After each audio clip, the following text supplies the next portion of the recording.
Araku YCP MP doctor గుమ్మా తనూజరాని ఇప్పుడు వార్తల్లో ఉన్నటువంటి వ్యక్తి. ఇటీవల జగన్మోహన్ రెడ్డి బర్త్డే సందర్భంగా ఆమె గిరిజన ప్రాంతాల్లో 10 అంబులెన్సులను సొంతంగా ఏర్పాటు చేసింది. ఇక్కడ తెలుగుదేశం కూటమి ప్రభుత్వం గిరిజన ప్రాంతాల్లో సకాలంలో అంబులెన్స్ సర్వీసులు అందించకపోవడంతో చాలా మంది గిరిజనులు సకాలంలో వైద్య సేవలు అందుక మృత్యువాత పడుతున్నటువంటి ఒక హృదయ విదారక పరిస్థితి. ఈ పరిస్థితిని ఆమె ఆసుపత్రిలో సందర్శనకు వెళ్ళినప్పుడు ప్రత్యక్షంగా గమనించింది. అక్కడి రోగుల బాధలను వినింది. రోగులు అనేక విషయాలను తమకున్నటువంటి ఇబ్బందులను ఆమెకు వెల్లడించడంతో హుటాహుటిన ఆమె జగన్మోహన్ రెడ్డి బర్త్డే సందర్భంగా 10 అంబులెన్స్లను ఏర్పాటు చేసింది.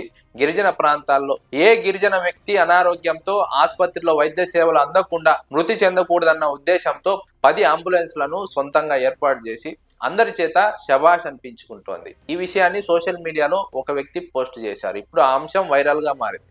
ఆమె ఆసుపత్రి సందర్శనకు వెళ్ళినప్పుడు అక్కడి రోగుల బాధలు విని ఆమె ఆ రోజు ప్రామిస్ చేసింది 10 అంబులెన్సులు ఏర్పాటు చేస్తానని. ఆ అంబులెన్సులను ఏర్పాటు చేసిన తర్వాత ఆ వ్యక్తి ఆ 2 వీడియోలను షూట్ చేసి సోషల్ మీడియాలో తన వాయిస్ ఓవర్ తో పోస్ట్ చేసి గుమ్మా తనూజరాని చేసినటువంటి ఘనతను, మంచి పనిని 10 మందికి తెలిసే విధంగా షేర్ చేశారు. ఇప్పుడు సోషల్ మీడియాలో వైరల్ గా మారింది. వైసీపీ అధినేత జగన్మోహన్ రెడ్డి ఒక డాక్టర్, బాధ్యత తెలిసినటువంటి వ్యక్తిగా గుమ్మా తనూజరానికి అవకాశం కల్పించారు. అయితే తనకిచ్చినటువంటి బాధ్యతను, తనపై ఉంచినటువంటి నమ్మకాన్ని ఏమాత్రం వమ్ము చేయకుండా అధికారంలో లేకపోయినా సరే సొంతంగా అంబులెన్స్లను ఏర్పాటు చేసి పార్టీ ఇచ్చినటువంటి బాధ్యతను, గౌరవాన్ని ఆమె నిలబెట్టుకున్నారు.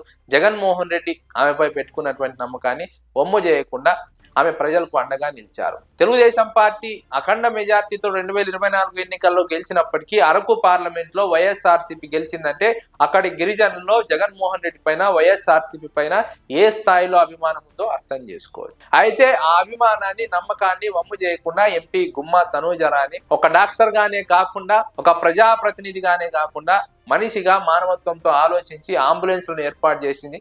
అక్కడ గిరిజనులు మృత్యువాత పడకుండా ఆమె తీసుకున్నటువంటి చర్యలు ఆమెకే కాదు వైఎస్ఆర్సీపీకి కూడా మంచి పేరును సంపాదించి పెట్టాయి. గిరిజన ప్రాంతాల్లో వైఎస్ఆర్సీపీ పట్టు మరింత పెరిగే విధంగా గుమ్మా తనూజరాని కార్యకలాపాలు ఉన్నాయి, సేవలు ఉన్నాయన్నది అక్కడి ప్రాంత ప్రజల వాదన.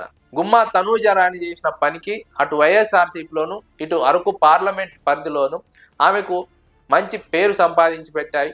అదేవిధంగా ఆమెను 10 మంది ఆదర్శంగా తీసుకునే విధంగా ఆమె విధానాలు, ఆమె పనులు ఉన్నాయని విశ్లేషకులు మాట్లాడుతున్నారు.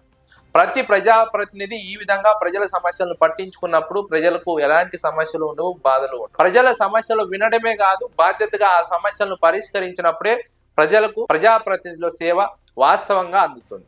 అలా కాకుండా అలా వెళ్ళి ఇలా వచ్చి ప్రజలు చెప్పినారు, విన్నాము, ఆ తర్వాత అన్ని దులిపేసుకొని వెళ్ళిపోతున్నాము అన్నట్టుగా ప్రజాప్రతినిధుల తీరు ఉంటే ప్రజలు కూడా అదే విధంగా వారి పట్ల రియాక్ట్ అవుతారు.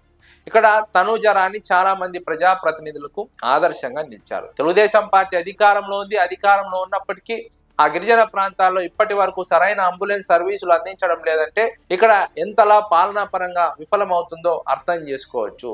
విద్యా, వైద్యం అన్నది మారుమూల గిరిజన ప్రాంతాల్లో చాలా ముఖ్యమైనటువంటి అంశం, వారి జీవన ప్రమాణాలను పెంచే అంశం.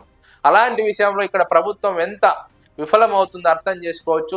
అధికారంలో లేకపోయినప్పటికీ వైఎస్ఆర్సీపీ ఎంపీ ఎంత బాధ్యతతో వ్యవహరించిందో అర్థం చేసుకోవచ్చు. ఇక్కడ 2 విషయాలు స్పష్టంగా అర్థమవుతున్నాయి.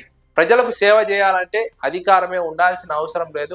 అధికారం లేకపోయినప్పటికీ సేవ చేయాలనే ఉద్దేశం ఉంటే, సంకల్పం ఉంటే సేవ చేయవచ్చు అన్నది వైఎస్ఆర్సీపీ అరకు ఎంపీ గుమ్మా తనూజరాని చేసిన పని ద్వారా అర్థం చేసుకోవచ్చు అని విశ్లేషకులు మాట్లాడుతున్నారు.